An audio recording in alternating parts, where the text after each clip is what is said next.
વ્રત થાય તો કરવું, થાય તો કરવું, નહીં તો આંગળી ચીંધ્યાનું પુણ્ય. બરાબર. તારી કાકાની ભદ્રજી લીધે મારું 10 વાગી ગયો.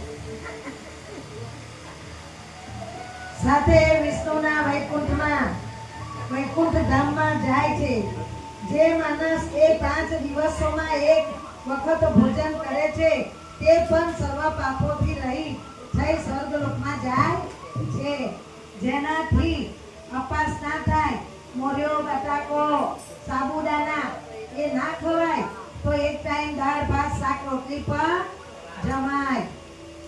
અને સાંજે દૂધ કેળા સફરજન સિંગદાણા એવું ખવાય. સર્વ પાપોથી રહિત થઈને સ્વર્ગલોકમાં પૂજાય છે.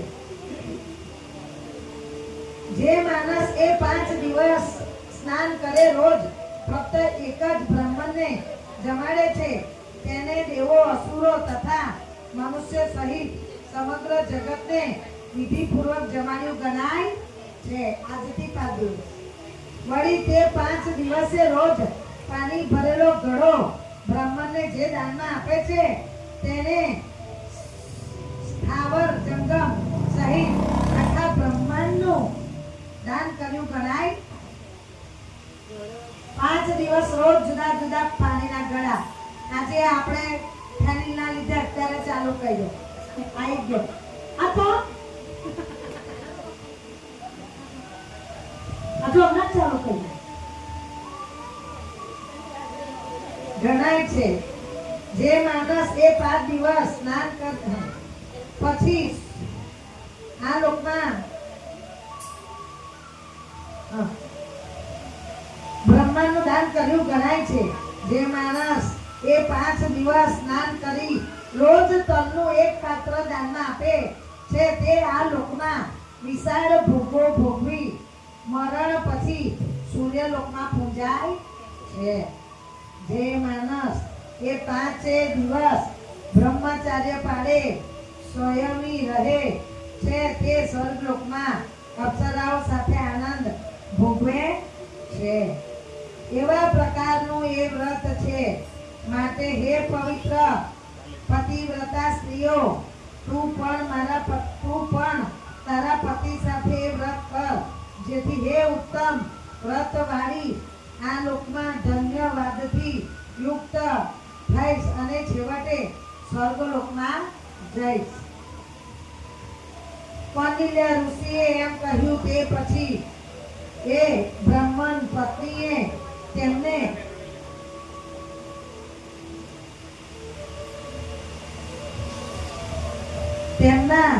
કહ્યા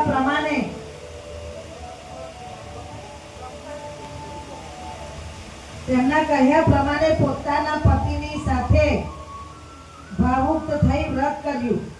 પુરુષોત્તમ માં સ્નાન કરી ફળમાં એકાદશીનું વ્રત કર્યું. તેમજ એકાદશીથી માંડી 5 દિવસનું પંચરાત્ર વ્રત પણ પતિવ્રતા સાથે પૂર્ણ કર્યું. ત્યારે 6થે દિવસે રાજમહેલથી આવતા રાજપુત્રને તે સ્ત્રીએ જોયો.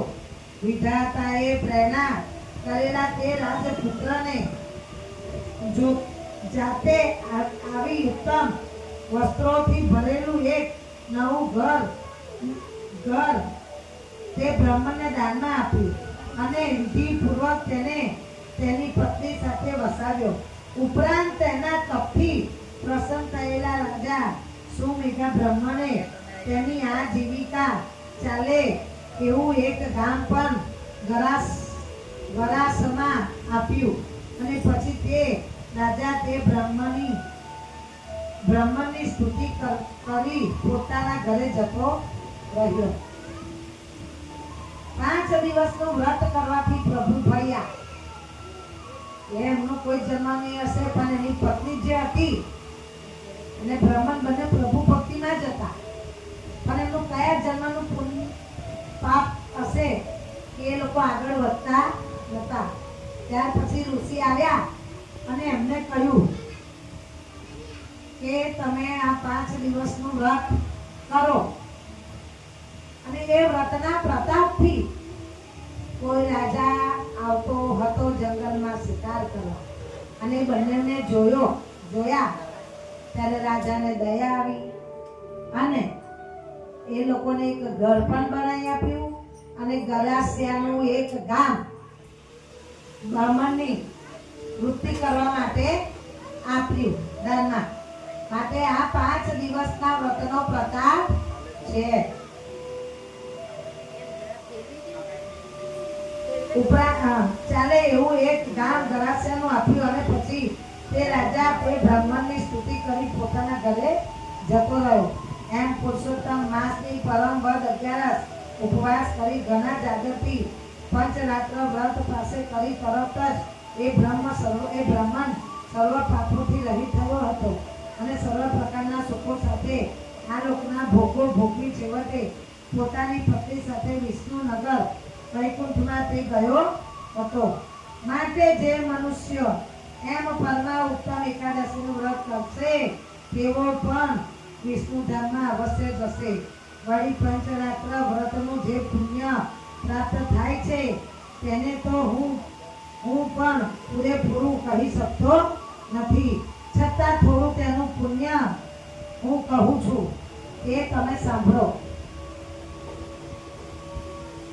જેને પુરુષોત્તમ માસની પરમા એકાદશીનું વ્રત કર્યું હોય તેને પુષ્કર આદિ સર્વ તીર્થો, ગંગા આદિ નદીઓમાં સ્નાન તથા ગયા શ્રાદ્ધ કર્યું ગણાય. સર્વ પિતૃઓને સંતોષ્યા મનાય તથા વ્રતખંડ નામના ગ્રંથના સર્વ વ્રતો કર્યા ગણાય છે. જેમ મનુષ્યોમાં બ્રાહ્મણ શ્રેષ્ઠ છે, ચોપંગા પ્રાણીઓમાં ગાય ઉત્તમ છે અને દેવોમાં ઇન્દ્રદેવ શ્રેષ્ઠ છે, તેમ સર્વ મહિનાઓમાં પુરુષોત્તમ મહિનો શ્રેષ્ઠ ગણવામાં આવે છે.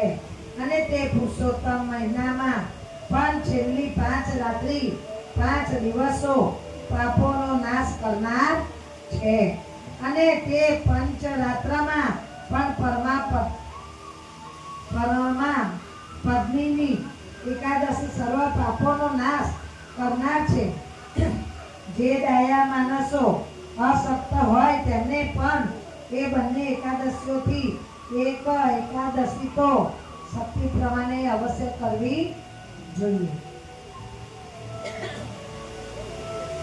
શું કે છે? જે માણસથી ના થતી હોય તો પણ અધિક માસની અંદર એક એકાદશી આ બેમાંથી એક તો કરવી જોઈએ. જેને પુત્ર પ્રાપ્તિની ઈચ્છા હોય એને ગઈ તે એકાદશી કરવી જોઈએ, અને જેને ઘરમાં સુખ શાંતિ સમૃદ્ધિની ઈચ્છા હોય એને આ એકાદશી કરવી જોઈએ. મનુષ્ય જન્મ મળીને જેઓએ પુરુષોત્તમ માસ સ્નાન કર્યું નથી તેઓએ મનુષ્ય જન્મનો નાશ જ કર્યો છે. વળી જેઓ શ્રી હરિના દિવસ એકાદશીએ ઉપવાસ કરતા નથી તેઓ 84 લાખ યોનિના સંકટોમાં ભમ્યા જ કરે છે. તેઓનો સંસારથી છુટકારો કદી થતો નથી. મનુષ્ય જન્મ દુર્લભ છે. પુણ્યના ઢગલા એકઠા કર્યા હોય તો જ તે મળ્યા છે. માટે કાળજી રાખી પુરુષોત્તમ માસની પરમા એકાદશી ઉત્તમ વ્રત અવશ્ય કરવું જોઈએ.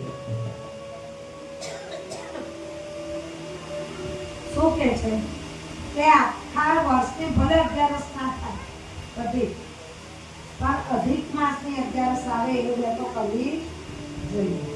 ના થાય તો કોઈ પણ એક એકાદશી જેવી આજની એ તો કરવી જોઈએ. ભૂખ્યું ના રહેવાય તો એક ટાઈમ જમીને પણ કરવી જ જોઈએ. શ્રી કૃષ્ણ બોલ્યા, હે નિર્દોષ યુધિષ્ઠિર, તમે મને જે પૂછ્યું હતું તે આ સર્વ પુરુષોત્તમ માસની પરમા એકાદશીની ઉત્પત્તિનું વૃત્તાંત મેં તમને કહ્યું. માટે હે રાજા, સાવધાન રહી તે વ્રત તમે કરજો. સૂત બોલ્યા, શ્રી કૃષ્ણએ કહેલું પૂર્વક મહાત્મય સાંભળ્યા પછી યુધિષ્ઠિરે રાજાએ પોતાની પત્ની તથા ભાઈઓ સહિત વ્રત કર્યું હતું, જેથી આ લોકમાં તથા સ્વર્ગ લોકમાં દિવ્ય ભોગો ભોગી અતિ પ્રસન્ન થયેલા એ રાજા વૈકુંઠ ધામમાં વિષ્ણુ ભગવાનના પારદર્શો વડે લઈ જવાયો હતો. માટે જે મનુષ્ય પણ એ જ રીતે પુરુષોત્તમ ઉત્તમ સ્નાન કરી સારી રીતે વિધિપૂર્વક એકાદશીનું વ્રત કરે છે તેઓ પૃથ્વી પર ભોગો ભોગી સ્વર્ગમાં દેવેન્દ્રના જેવો વૈભવ પામે છે અને છેવટે ત્રણેય ભુવનોમાં બંધાયેલા શ્રી વિષ્ણુ ભગવાનનું વૈકુંઠમાં જાય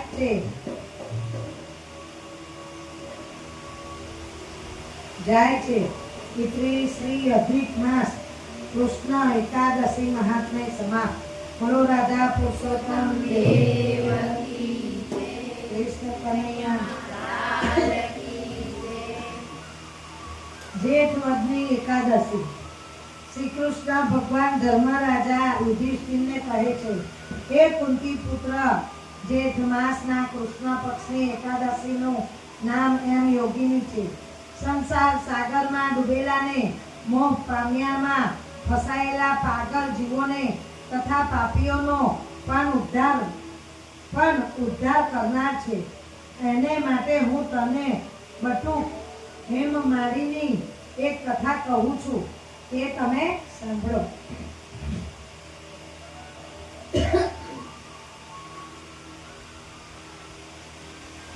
ધ્યાનથી સાંભળો. શ્રી શંકર ભગવાનની પરમ પ્રેમી પૂજા કરનારી અલકા નગરી ઇન્દ્રપુરીના ભંડારી કુબેરને ત્યાં પૂજા માટે ફૂલો છૂટી લાવવા હેમમાળીની નામનો એક બટુક નોકર હતો. તેની ખૂબ સુરત સ્ત્રીનું નામ વિશાલાક્ષી હતું. હેમમાળીની તેને સાચા દિલથી ચાહતો. એક દિવસ બટુક હેમમાળીની માન સરોવરમાંથી દેવ પૂજા માટે પુષ્પો છૂટી લાવી સીધો ઘરે આવ્યો. પત્નીના પ્રેમમાં પાગલ બનેલો એ ત્યાં જ રોકાઈ ગયો અને સમયનું ભાન રહ્યું નહીં.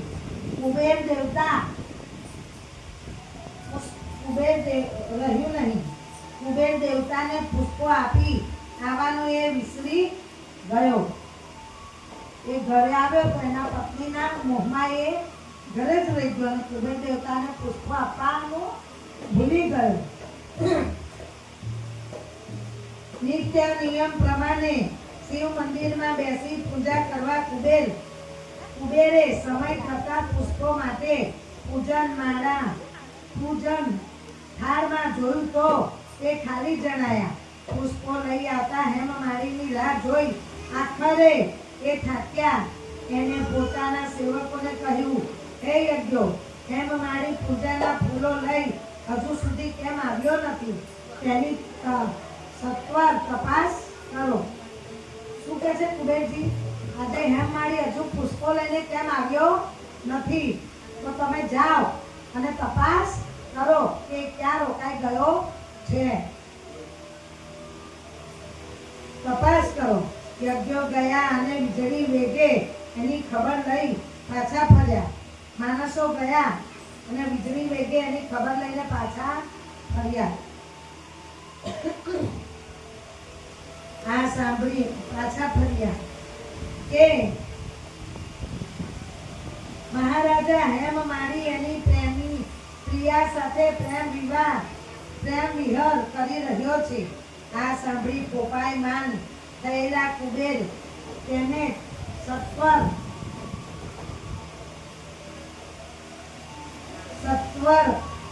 પકડી લાવી પોતાની પાસે રજૂ કરવાનો હુકુમ કર્યો. પોતાની ભૂલ સમજાવતા એ બાપડો થર તો બે હાથ જોડી દીન વંદનને ઊભો રહ્યો. ક્રોધથી લાલ ચોળ થયેલી આંખો વાળા કુબેર બોલ્યા, હે મંદ બુદ્ધિ મૂર્ખ, તે મારી દેવ સેવાના નિયમનો ભંગ કરાયો છે. માટે તું કોળિયો આ. કુબેરજીએ શ્રાપ આપ્યો કે હું તારા પુષ્પોની રાહ જોઈને બેઠો હતો. મારી પૂજામાં વિલંબ થાય છે. મારી પૂજામાં ભંગ પડ્યો છે. અડધો દાડો વીતી ગયો છે. તે મારી દેવ સેવા નિયમનો ભંગ કર્યો તે માટે તું કોળિયો થા. જે પત્નીના સંગમમાં તું ભાન ભૂલ્યો છે તેનો વિયોગ બની આ દેવલોકના સ્થાનની ભ્રષ્ટ થઈ નીચે માનવ લોકમાં જઈ પણ કુબેરના એ ભયંકર શ્રાપે એમ મારીને મૃત્યુ લોકમાં ભયંકર જંગલમાં આવી પાડ્યો. એને આખે શરીરે કોળ તૂટી પડ્યો. રાત દિવસ પીડાથી એને ઊંઘ આવતી ન હતી. અન્ન પાણી વગેરે એ ભૂખના દુઃખે ઊંઘી પણ શકતો ન હતો. પરંતુ શિવ પૂજન માટે તે પુષ્પો લઈ આવતો હતો. તેથી કરીને એને એના પૂર્વજન્મનું અનેક કુબેરના શ્રાપનું સ્મરણ રહ્યું હતું. આથી સાપના ઉદ્ધાર માટે એ પડતો આખડતો હિમાલય પર ગયો. બ્રાહ્મણના 7 દિવસ જેટલું જેમનું આયુષ્ય કહેલું છે એવા મહાન તપસ્વી માર્કંડેય મુનિના એને દર્શન થયા. એમના આશ્રમમાં જઈ એમને દૂરથી હાથ જોડી નમન કર્યું. તેને કોળિયો જોઈ ઋષિએ તેની દુર્દશાનું કારણ પૂછ્યું. હેમ માળીએ ગંધ કંઠે પોતાની ભૂલોનો અને કુબેર ભંડારીના શ્રાપનો ઇતિહાસ એમની આગળ કહી સંભળાવ્યો. અને આ દુઃખોમાંથી છૂટવાનો કોઈ ઉપાય હોય તો બતાવવા વિનંતી કરી. સાચું બોલવાથી દયાળુ એવા મહાત્મા તપસ્વી મુનિરાજ એની ઉપર પ્રસન્ન થયા અને એને ધીરજ આપી. કહેવા લાગે કે હે બટુ, જેઠ વદ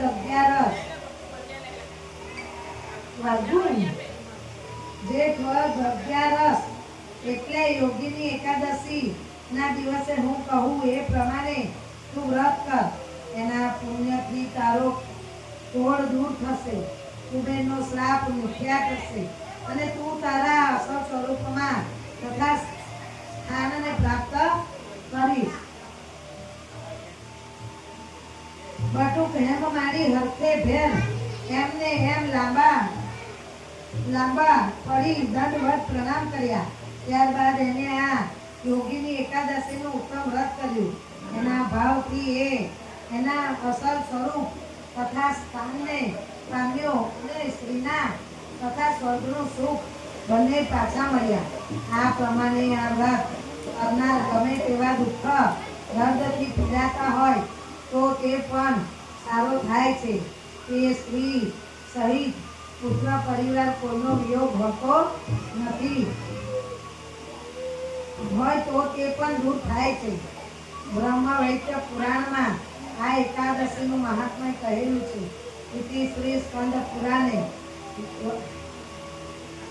જે કૃષ્ણ પક્ષ એકાદશી સમાપ્ત. બોલો રાજા પુરુષોત્તમ દેવકી જય. કૃષ્ણ કનૈયા લાલ કી જય. એ ગામમાં એક બ્રાહ્મણ ને બ્રાહ્મણી રહેતા હોય છે. એમનો એક દીકરો હોય છે. ખાધે પીધે બધી વાતે સુખી. છોકરો પણ સર્વગુણ સંપન્ન. એક જ વાતનું દુઃખ, છોકરાના લગ્ન થાય નહીં. છોકરાના લગ્ન થતા નથી. આ ગામ પેલું ગામ બધે વાત નાખે. દેવ સેવા કરે, પાઠ પૂજા કરે, ઓમ હવન કરાવે, પણ છોકરાના લગ્ન થતા નથી. એવામાં જેઠ માસની વદની 11 આવતા કોઈ કહ્યું હશે કે તમે આ 11 કરો તો તમારા પુત્રનું થઈ જશે. ત્રણેય મા બાપ ને દીકરાએ તો આ 11 કરી અધિક માસની જેઠ વદની. એટલે માન જેમ તેમ માથા ફોડ કરતા એક દીકરી મળી આવી. એનું સત્સંગ કર્યું, લગ્ન કર્યા, દીકરાને લગ્ન કરાવીને વહુને ઘરે લાવ્યા. બ્રાહ્મણ બ્રાહ્મણી તો રોજના નિયમ પ્રમાણે સવારે વહેલું ઉઠી જવું, કામકાજ કરવું, દેવ દર્શન કરવા. પણ વહુ બિચારી જો ઉઠે તો વહુ માથે ભાર. સાસુ કે હશે નવી નવી છે, આજે ને તો કાલે ઉઠશે, કાલે ને તો પરમદાર ઉઠશે, અઠવાડિયા પછી ઉઠશે, અઠવાડિયું 15 દાડા મહિનો પછી એનો વળકે. સવારમાં વહેલા ઉઠો, કચરા વાળો, ચા પાણી કરો, આ બધું એક વહુનું કર્તવ્ય છે. અરે મેં મારા બાપને તો એક ગ્લાસ નહીં ઉઠાવ્યું, હું કઈ તમારા ઘરે પાણી પી જાય, ચા બનાવવાનું, કચરા વાળવાના. એના ઘરવાળા એના મા બાપ કે દીકરા માન ગોઠવાયેલું છે, ના કચાશ કર, જેમ રેમ રેવા રે. કે પણ મમ્મી બા બાપુજી તમે કઈ કેમ કરશો? બા તમારે આરામ જોઈએ, આ ઘરની વહુ છે, આ ઘરની સદસ્ય છે. પાછો બીજો દિવસ થાય, એનો વળતો એના ઢોલીએ જાય, ઉઠાડે અને પાછો ધીમે રહીને પ્રેમથી પંપાડીને સમજાવે કે જો બકા તું ઘરની વહુ કહેવાય, સારા ઘરની દીકરી કહેવાય. અમારા ઘરમાં તો રોજ સવારે દીવા, દસી વાર, ગોળ, પૂજા આપા. એ તમારા ઘરમાં બધું થતું હશે, એ બધું મને નહીં કહેવાનું. એ મારી આશા રાખવાની નહીં, તમને કહી દીધું ને તો મારા બાપને ત્યાં ચાલી જઈશ. વાહ, માએ તો બૂમ પાડી, દીકરા હા દીકરો રવા દે ને બેટા, વાર સાંભળે વારનો કાંટો સાંભળે, એકે સાંભળ્યું બીજાએ સાંભળ્યું, આખા વાતમાં વાત ગવાય, આપણા ઘરની લાજ થાય જાય. આપણે રહ્યા જાતના બ્રાહ્મણ. અરે બ્રહ્મણ છે તો હું થઈ ગયું, આપણે માણસ જ છે. હું કહીએ બી કે એને કશું કહેવાય નહીં કે કાલથી ખેતર આવવા માંગે કે તને કહી દીધું વહેલી ઉઠી ગઈ. આ જવાબ બાપો ગ્લાસો ફેંકે.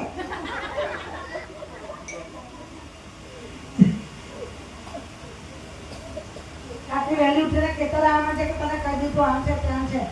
અને અધિક માસ ચાલુ થાય છે, હા 15 દાડામાં. છેલ્લી વાર તને કહું છું, સવારમાં ઉઠી વાર ગોળ, મારી માની ઉંમર થઈ ગઈ, એ લોકો અધિક માસ કરે છે, પૂજા પાઠ કરે છે. હા, એ બધું હું કઈ કરું નહીં. હું તો આમ ચાલી મારા બાપના ઘેર, બેન તો પેટી ઉતારીને ડૂચા ભર્યા ચેતારા. પેલી માં કે બેટા આવું હું કરવા કર્યું તે, હવે તારે જવા દે. એના મા બાપ સજ્જન મા બાપ હશે તો પાછી મોકલશે, અને મોકલતા કઈ નહીં. મા બાપ તો બિચારા વ્રત કરે, પાઠ કરે, પૂજા કરે, અધિક માસ આવે એટલે. માં કે બેટા જા બનાવીને લઈ આવ. નહીં આવે, બાપા કે નહીં આવે, બનાવીને લઈ આવ. આ પુરુષોત્તમ માસ છે, આપણા ઘરની લક્ષ્મી આપણા ઘરમાં હોવી જોઈએ. અરે બા તમે વ્રત કરો, પૂજા કરો, ઘરના કામ કરો, એક માણસનું કામ વધી જાય, કઈ લેવાની નહીં એને કે છોકરો. અરે દીકરા આપણે રહ્યા જાતના બ્રાહ્મણ, અને ઘરની લક્ષ્મી ઘરમાં જ શોભે. હવે મા બાપનું કહેવું તો માનવું પડે, એટલે તો ગુસ્સા ભેર ચાલવા માંડ્યો. એના બાપે જે ખેતર એ કાઢીને હાચવવા માટે આપેલું હતું, એમનું ખેતર હતું તે હાચવવા આપેલું કે તમે આ ખેતર અમારું હાચવાનું, કઈ આવે નહીં, ઢોર ગાય ભરાય નહીં. એટલે તો આ તો ગુસ્સામાં નીકળ્યો.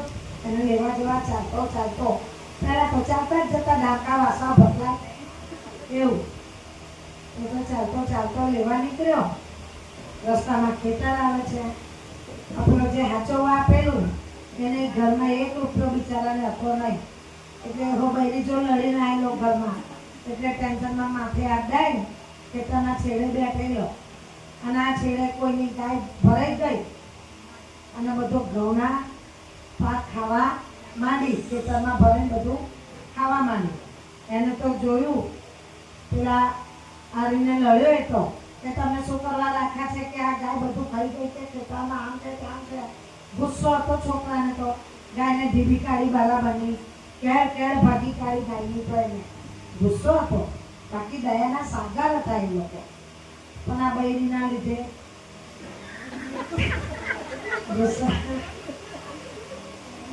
ગુસ્સામાં હતો એટલે એને બધો ગુસ્સો ગાય ઉપર ઉતારી દીધો. ગાય તો બિચારી વાચા બોલી, ત્યારે રે બ્રાહ્મણના દીકરા, મેં તારું જરી ખાધું એમાં તે તો મારી કેળ ભાગી કાઢી. જા હું તને શ્રાપ આપું છું, તું માણસમાંથી ગધેડો થઈ જા. એટલે તો ગધેડો થઈ ગયો. હવે એ ગાય માતા મને શ્રાપ નાખશો, શ્રાપ નાખશો. હું તો મારી પત્નીની સહી નાહી ગઈ છે અને ગુસ્સો હતો અને ગુસ્સો તમારી પર નીકળી ગયો. તે ગુસ્સો કાઢ્યા પર મારી કેળ ભાગી ગઈ એનો હું મારું કોણ કરે? હવે આ શ્રાપ તો નહીં નીકળ્યા થાય, ગમે તે થાય, હું કઈ જાણું નહીં. હું હવે મારી પત્ની લેવા જતો હતો, એમાં જ આવતી નહીં તો મને ગધેડા એમાં જે મારી ઘેર આપતી નહીં તો ગધેડો હવે લેવા જઈશ તે કઈ આવવાની કે. એટલે ગાય માતા એવું કીધું કે જા તું તારી પત્ની લેવા અને તું જઈશ ને તો એ તને સ્વીકારશે, પણ એ આ છેલ્લા 15 દિવસ અધિક માસના જો તને રોજ નખે નવડાવવા લઈ જશે, તારું સ્નાન કરાવી તારું લાલન પોષણ કરશે, ત્યાર પછી ખરા મનથી 15 દિવસના અપવાસ કરશે, ત્યાર પછી અસલી સ્વરૂપમાં આવશે. એ તો કે મને સ્વીકારશે ગધેડા સ્વરૂપમાં, કે તું જા સ્વીકારશે. એ તો ગધેડો તો કઈ જઈને દરવાજે આગળ ઉભો રહ્યો.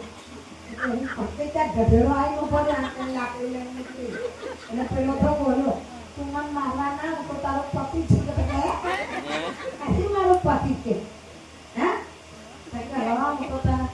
હું તો તને લેવા આવતો હતો ને તો એ આપણા ખેતરમાં ગાય ભરે ગયેલી એને મેં બહુ મારી તો મને શ્રાપ આપ્યો અને હું ગધેડો બની ગયો. હવે હું કરવાનું કે તારે મને આવો સ્વીકારવો પડશે. હવે સ્વીકાર પર આખી જિંદગી થોડી એનો કઈ ઉપાય થશે ને? આખી જિંદગી હું તમને કઈ લઈ જાઉં ગધેડા લઈ જાઉં? કે ગાય માતા એવું કહ્યું છે કે આ 15 દિવસ તું ઉપવાસ કરે અને મને રોજ નદે સ્નાન કરાવે, કાંઠા ગોળની વાર્તા સાંભળાવે તો હું મારા અસલી સ્વરૂપમાં છેલ્લા દિવસે આવી જાઉં. કે હારું એ તો હું કરીશ. પછી એને તેના પિતાને કશું કહ્યું નહીં. એને કહ્યું તું સાયરી પર ઉભો, હું મારા બાપને કહીને આવું છું. એટલે એના બાપને માને કહે છે કે હું તો ચાલી મારા પતિની ઘેર. એના મા બાપ કે ચાલ સબ બુદ્ધિ થઈ જાય છે એને તો જવા દીધી. પેલી તો એના ગધેડાને લઈને ઘેર ના ગઈ, કશે જ ના ગઈ. ગામના પાદરે જંગલમાં તંતી ભર દીધી અને ગધેડા લઈને રહેવા માંડી. કેમ કે ઘેર જઈને સાસુ સસરા શું જવાબ આપે? એટલે તો રોગ થઈ રહે અને નદીએ ગધેડાને નવડાવવા જાય ને અપવાસ 15 દિવસના ચાલુ કર્યા. નદીએ બધા નવા જાય તો ગામના લોકો જોવે અને વાતો કરે કે હારું હરણ સેવા કરવાની દેખાતી નહીં અને ગધેડાને લઈને ફરતી છે. વર બિચારો વળે અને અહીંયા ગધેડા રોજ સ્નાન કરવા જાય, પણ એ તો કોઈનું સાંભળે નહીં. એનો પતિ કે તું મને નદી નવડાવવા ના લઈ જઈશ, રોજ લોકો તારી વાતો કરે. કે લોકોનું શું, લોકો તો બોલ્યા કરે. આપણે બે જવાનું, નાવાનું, નાઈ જવાનું, દર્શન કરે. લોકોને તો નિંદા કરતા જ આવડે છે, માટે આપણે આપણી રીતે જવાનું. એ તો રોજ આ રીતના આવે. પેલા ગામના લોકો તો બહુ એ થયા, આ બ્રાહ્મણના તઈની પત્ની છોકરાની એ રોજ અમારા તળાવનું પાણી બગાડે છે. આ બધા ગામના લોકો નાવા આવે તો ગધેડા નવડાવે છે. ગધેડો નાય તો પાણી અપવિત્ર થઈ જાય. માટે રાજા કઈ ઉપાય બતાવો. સાસુ સસરાની સેવા તો એને કરવી નહીં, પતિની સેવા તો કરવી નહીં, અને રોજ ના જોઈ હોય તેથી કે ગધેડા લઈને નવડાવવા આવી જાય છે. બધી ગામના લોકો થઈ જાય આવું કહેવા માંગ્યા. રાજાએ તો સિપાહી મોકલીને એને બોલાય ગધેડા સરી. એટલે રાજા કહે છે એને સિપાહીઓ લઈ જાય છે ગધેડાને ને એની પત્ની કે બેન તમે રોજ ગધેડાને નદી નવડાવવા જાઓ છો પણ કે ગામના લોકોને ગમતું નથી. એ લોકો અધિક માસ કરે છે, પાણી ગંદુ થાય. તમે ગધેડા લઈને નવડાવવા જશો નહીં. કે રાજા સાહેબ 2 મિનિટ ખૂણામાં આવો તો મારે તમને એક વાત કરી છે. રાજા કે આ ખૂણા બોલાવીને વાત કરવાની. ખૂણામાં આવો તો બેન જે હોય તે સામે કહો. રાજા સાહેબ બધાની સામે કહેવાય એવું નહીં. તમે ને રાણી બા બે સામે મારી જોડે ચાલો. રાજા ને રાણી તો ખૂણામાં ગયા અને એને કહ્યું કે આ તો મારો પતિ બ્રાહ્મણ છે, એને ગાય માતાનો શ્રાપ મળ્યો છે. તો ગાય માતાએ કહ્યું છે કે આ 15 દિવસ તું આ ગધેડાને નવડાવીશ, ધોવડાવીશ અધિક માસમાં અને કથા વાર્તા સંભળાવીશ તો મારો પતિ અસલી સ્વરૂપમાં આવી જશે.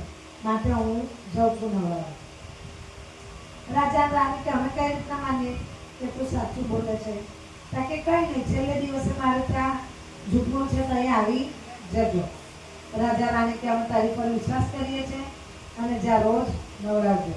એ તો એ રીતના જતી રહી અને રોજ પેલા ગધેડા નવડાવે, ધોવડાવે, રોજ કથા વાર્તા સંભળાવે, ઘેર આવે. એમ કરીને તો પુરુષોત્તમ માસ આવ્યો એટલે જે થોડું ઘણું આમ તેમ હતું પૈસાથી લાવીને બનાવ્યું ઘરે રસોઈ અને કાંઠા ઘરને માલ પૂડા ને એવું જઈને એ તો આપી આવી અને વ્રત સંપૂર્ણ કર્યું. પછી ઘરે આવીને ભગવાનને પણ થાળ મૂક્યો તો તે ધરાયો અને રાજા રાણી આવે છે અને રાજા રાણી પણ હંતાઈને જોવે છે.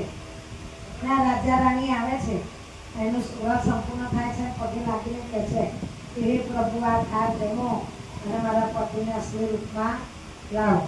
પણ એનો પતિ આવતો નથી. ત્યારે રાજા રાણી કહે છે તમે બહાર જાઓ, મારા પતિ ભગવાન લાગે વિલંબ કરે છે તમારા લીધે, તો તમે બહાર જાઓ જેથી પ્રભુ પ્રગટ થઈને મારા પતિને માનસ બનાવે. રાજા રાણી તો બહાર જાય છે અને બહાર એમાંથી જોવે છે તો પ્રભુ પ્રગટ થાય છે અને એના પતિને અસલી સ્વરૂપમાં લાવે છે અને કહે છે બંને પત્નીને કે આ જીવન એક ગાડું છે. શું છે? જીવન એક ગાડું છે અને પતિ પત્ની ગાડાનું પૈડું છે. પછી એક આમ ખેંચાય ને એક આમ ખેંચાય ને એમાં મેળ ના પડે.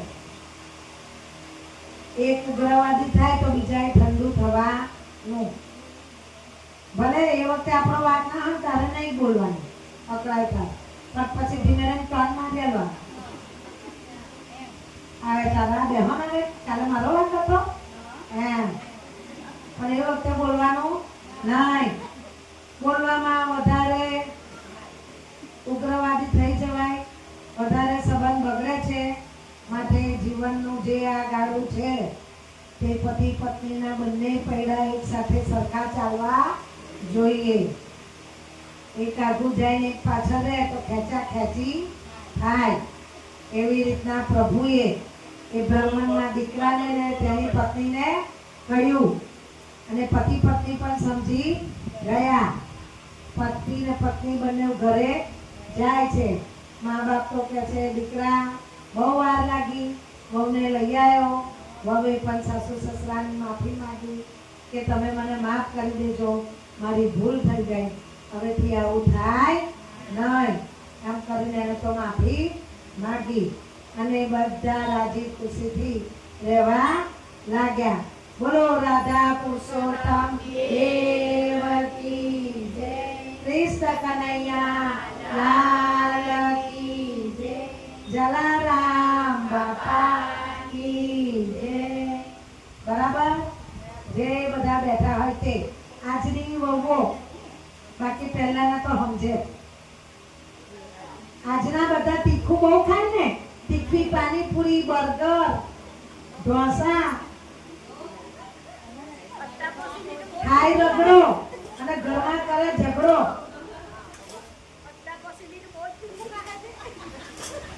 Oh,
સંત શ્રી જલારામ બાપા કી જય, બળિયા દેવ કી જય, દશામાત કી જય, ખત્રી બાપા કી જય, બહુચરા માત કી જય, અંબે માત કી જય, આદ્ય શક્તિ રાંદાલ માત કી જય, ભવાની માત કી જય, રાજેશ્વર મહાદેવ ગણપતિ ગજાનંદ મહારાજ કી, કૃષ્ણ કનૈયા લાલ કી, પવન પુત્ર હનુમાન કી, ઓ નમઃ પાર્વતી પતે, હર હર મહાદેવ. અવધૂત ચિંતન ગુરુદેવ, અવધૂત ચિંતન ગુરુદેવ.